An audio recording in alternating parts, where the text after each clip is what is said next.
அனைவருக்கும் வணக்கம். Welcome to evergreen guidance. மிக முக்கியமான அப்டேட்டுங்க. All India quota counselling notification.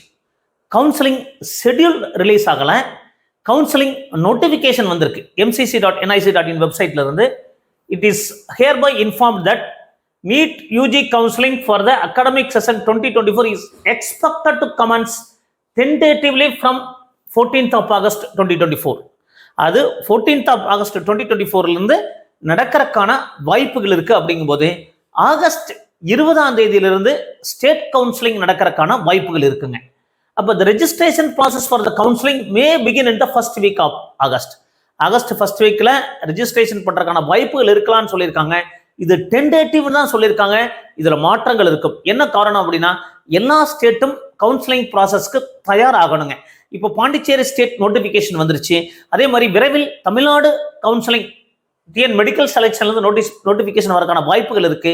அப்போ இதெல்லாம் வச்சு பார்க்கும்போது ஆகஸ்ட் செகண்ட் வீக்ல all India quota counselling start ஆகிறதுக்கு வாய்ப்பு இருக்கு. ஆகஸ்ட் தேர்ட் வீக், அதாவது ஆகஸ்ட் 20க்கு அப்புறம் தமிழ்நாடு எம்பிபிஎஸ் பிடிஎஸ் கவுன்சிலிங் நடக்கிறதுக்கான வாய்ப்புகள் இருக்குங்க. ஸோ இது ஒரு மிக முக்கியமான அப்டேட். எங்க வீடியோஸ் எல்லாம் பிடிச்சிருந்தா மறக்காம லைக் பண்ணுங்க, ஷேர் பண்ணுங்க. எங்க சேனல் பிடிச்சிருந்தா சப்ஸ்கிரைப் பண்ணுங்க. அப்போ all India quota counselling tentatively from 14th of August. So மீண்டும் ஒரு நல்ல பதிவுடன் உங்களை சந்திக்கின்றேன். நன்றி, வணக்கம்.